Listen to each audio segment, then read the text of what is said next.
또 앞으로 나올 로봇은요, 이 배터리를 넣을 공간이 작죠. 그래서 고밀도 배터리가 필요합니다.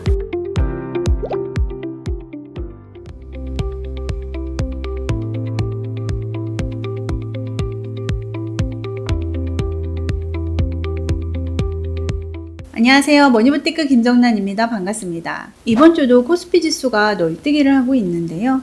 그러면 이제 우리가 코스피 시장에서 도망쳐야 될까요?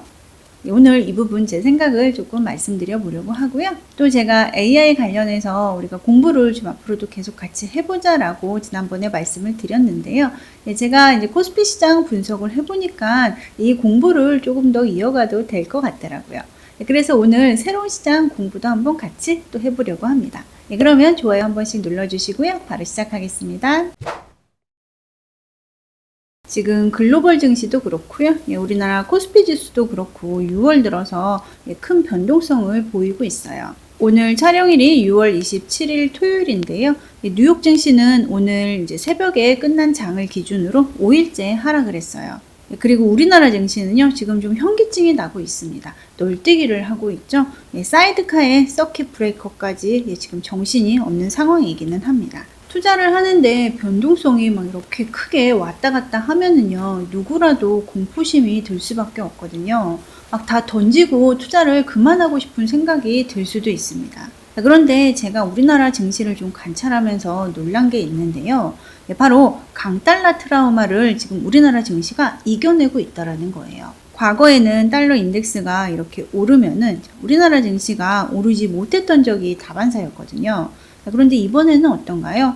달러 인덱스가 이렇게 치솟았음에도 불구하고 좀 출렁거림은 컸지만은 그래도 우상향에서 계속 오르고 있습니다. 강달러 트라우마도 이겨낸 원인은요, 우리나라 기업이 실질적으로 이익을 내고 있고 앞으로도 기업 이익이 올라갈 거다라고 다 보고 있기 때문에 지금 강달러 트라우마를 이겨내고 있는 것으로 보여집니다. 제가 우리나라 증시를 분석하면서 자주 보여드렸던 지표가 있죠. 우리나라 기업의 미래 예상되는 이익에 대해서 보여드렸었습니다. 저는 이제 우리가 투자를 하면서 이런 급등락에 너무 공포에 떨지 말고 데이터를 좀 보고 우리가 견디자라고 말씀을 드리고 싶은데요. 첫 번째로 보여드렸던 게 제가 매번 보여드렸던 우리나라 기업 이익은 예상치가 아직 증가할 것으로 보고 있다라는 것을 제가 보여드렸고요. 그리고 다행인 점은요, 미국의 물가가 5월에 정점을 좀 찍은 것으로 보여집니다. 지금 유가도요, 전쟁 이전 가격까지 다시 돌아간 상태이고요. 유가가 올랐기 때문에 물가가 오를 거다라는 우려에 의해서 금리가 오를 거다라고 많이 봤던 거잖아요. 그런데 봤더니 5월 PCE 물가가요, 우려했던 것처럼 그렇게 높게 나오지 않았다라는 겁니다. 앞으로는요, 물가가 떨어질 요인이 더 많다라고 시장에서 보는 거죠. 자, 그래서 미국의 장기국채 금리는 또 이렇게 금세 반응을 하고 있어요. 글로벌 매크로 환경을 봤을 때요, 아직은 금리를 올릴 것 같아 보이진 않거든요. 금리를 동결하거나 내릴 수도 있을 것 같아 보여요. 그래서 저는 이제 우리나라 증시에 투자하면서 앞으로 우리나라 증시에서 비중을 축소할지 여부는요, 다음에 두 가지를 보고 좀 판단하자라고 말씀을 드리고 싶어요. 첫 번째는요, 아까 제가 말씀드렸던 우리나라 기업의 이익 전망치가 꺾이는지를 한번 보자라고 말씀드리고 싶어요. 미국 기업의 예상되는 이익 전망치 또한 이렇게 계속 증가를 하고 있어요. 그리고 두 번째 보자라고 말씀드리고 싶은 게 유동성이거든요. 유동성을 볼 수 있는 지표는 꽤 여러 가지가 있는데, 자, 그 중에서 상업은행 예금잔액 전년 대비 증감률도 유동성 지표로 보고 있어요. 이 유동성 지표에 따라서 나스닥 지수의 전년 대비 증감률이 움직이는 게 보이시죠? 미세하게 선행하고 있는 게 보이실 거예요.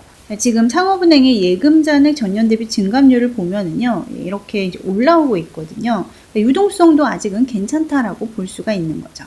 그래서 지금 시장이 좀 어지러운 거는 맞아요. 똑같은 뉴스에서도 어떤 날은 떨어지고 어떤 날은 오르거든요. 예를 들어서 애플의 부품 가격이 오른 거 하나로 어떤 날은 애플의 주가가 떨어지기도 하고 어떤 날은 오르기도 해요. 떨어진 날은 가격을 올렸기 때문에 인플레이션에 영향을 미칠 수 있는 거 아니야? 그러면 금리가 오를 수도 있겠네라는 그런 영향에 의해서 떨어진 거고요.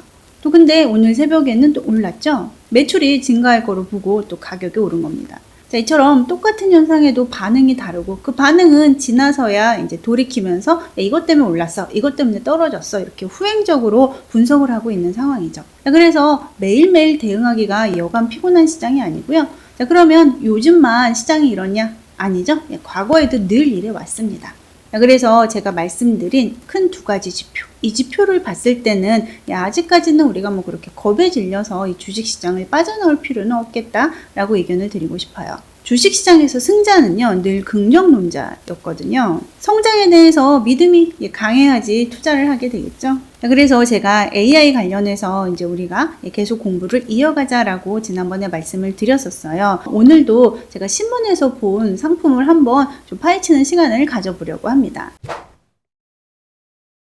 제가 6월 24일자 신문에서 전고체 배터리 ESS 탑2라는 ETF가 이제 상장이 됐다라고 봤거든요. 그래서 이 ETF가 2차 전지 ETF와 뭐가 다른지 좀 궁금한 거예요. 6월 23일에 상장한 ETF인데요. 예측은 가격은 좀 떨어져 있어요. ETF 이름에는요, 어디에 투자하는지가 나오잖아요. 자, 그런데 이 ETF가 전고체 배터리 ESS에 투자를 한대요. 기존의 2차 전지 ETF는 좀 확 와닿잖아요. 자, 그런데 이 ETF는 뭔가 좀 어렵죠? 기존 2차 전지 ETF는 현재 배터리 산업에 투자하는 거다라고 보시면 되고요. 전고체 배터리 ESS ETF는 미래 배터리 산업에 투자하는 ETF다라고 보시면 돼요. 제가 예전에 2차 전지 ETF 관련해서 한번 말씀을 드린 적이 있는데요. 그때 이제 LFP 배터리하고 3원계 배터리에 대해서 잠깐 말씀을 드렸었어요. LFP 배터리는요, 이제 중국이 강세인데 저렴한 가격에 낮은 에너지 밀도를 가지고 있어요. 아무래도 가격이 저렴하다 보니까 보급형 전기차 같은 데 많이 사용이 되겠죠. 반면 3원계 배터리는요, 우리나라가 강세예요. 에너지 밀도가 좀 높고요. 성능 중심의 프리미엄 시장에 적합한 배터리예요. 그런데 이 배터리가 단점이 하나 있어요. 화재 위험이 높습니다. 그래서 봤더니요, 이 전고체 배터리가요, 바로 꿈의 배터리더라고요. 고밀도의 안정성을 더한 배터리예요. 2차 전지의 부품으로는요, 양극재가 있고 음극재가 있고요. 전해질과 분리막이 있어요. 좀 어렵죠? 자, 그 중에서 전해질과 관련된 이야기를 좀 드려보려고 하는데, 자, 전해질에는요, 액체 전해질이 있고 고체 전해질이 있습니다. 기존에는 액체 전해질이 주로 사용이 됐는데, 이 액체 전해질은 지금 가연성이 있어서 화재 위험이 존재를 했습니다. 이 단점을 극복하기 위해서 불에 잘 타지 않는 고체 전해질로의 전환이 지금 이루어지고 있는 거죠. 자, 지금까지는요, 전기차 배터리의 80%를 중국이 장악을 했었어요. 가격 경쟁력으로는 이제 우리나라 3원계 배터리가 중국을 이기지는 못합니다. 그런데 전기차는 큰 배터리를 실을 수가 있잖아요. 저밀도 배터리를 실어도 오랫동안 이 자동차가 움직일 수가 있어요. 그런데 요즘에 나오고 있고 또 앞으로 나올 로봇은요, 이 배터리를 넣을 공간이 작죠. 그래서 고밀도 배터리가 필요합니다. 가격이 비싸도 고밀도이면서 화재 위험을 낮춘 배터리 수요가 이어질 거다라는 거죠. 그게 바로 이제 전고체 배터리가 될 거다라고 보고 있는 겁니다. 그리고 또 ETF 이름에 ESS가 붙어 있습니다. 이 ESS가요, 에너지 스토리지 시스템의 약자인데요. 에너지가 차고 넘칠 때 저장했다가 필요할 때 공급하는 에너지 장치를 얘기를 합니다. 지금 AI 시대에 전력이 부족하다라는 것은 우리가 다 학습을 통해서 알고 있잖아요. 또 이 AI와 데이터 센터에는 일정하게 전력이 공급이 돼야 됩니다. 끊기면 안 되는 거죠. 그래서 어딘가 이 에너지를 저장을 해놔야 됩니다. 자, 그게 바로 이 LFP 배터리였어요. 즉 중국이 강한 분야였던 거죠. 자, 그런데 여전히 미국하고 중국하고 사이가 안 좋아요. 그래서 이 부분 또한 우리나라로 넘어올 수 있는 기회가 될 수 있다라는 겁니다. 제가 설명이 좀 길었는데요. 결론은 뭐냐? 전고체와 ESS의 수혜를 받을 수 있는 기업에 투자를 해주는 ETF다라고 보시면 되는 겁니다. 이 ETF가 담고 있는 탑2 기업을 보면요.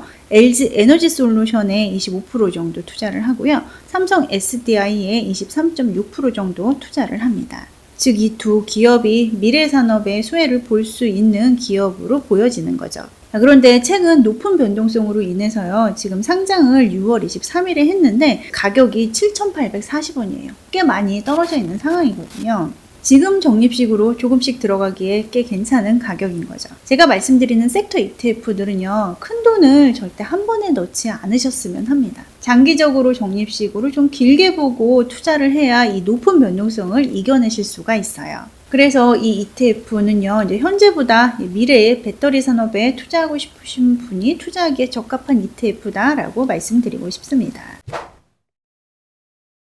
오늘은요, 이제 6월 들어서 증시 변동성이 꽤 컸는데 우리가 두려움을 가져야 할까에 대해서 제 생각을 좀 정리해서 말씀드려 봤고요. 평상시는 제가 달러 인덱스도 보자라고 했는데 우리나라 증시가 달러 인덱스를 제법 잘 견뎌내고 있는 것으로 보여집니다. 자, 그래서 제가 앞으로는 두 가지만 보자라고 말씀드렸죠. 우리나라에 예상되는 기업 이익이 꺾이거나 글로벌 유동성에 뭔가 문제가 생기는 것 같을 때 그때 조금 비중을 축소하자라고 말씀을 드렸고, 아직은 그게 안 보인다라고 말씀을 드렸어요. 그래서 AI 관련돼서 우리가 미래 산업의 투자를 계속 공부를 이어가는 시간을 오늘 한번 가져봤고요. 새로운 ETF가 눈에 보여서 소개하는 시간도 한번 가져봤습니다. 의견 있으시면 자유롭게 댓글로 달아주시고요. 제 책과 멤버십에도 많은 관심 부탁드립니다. 감사합니다.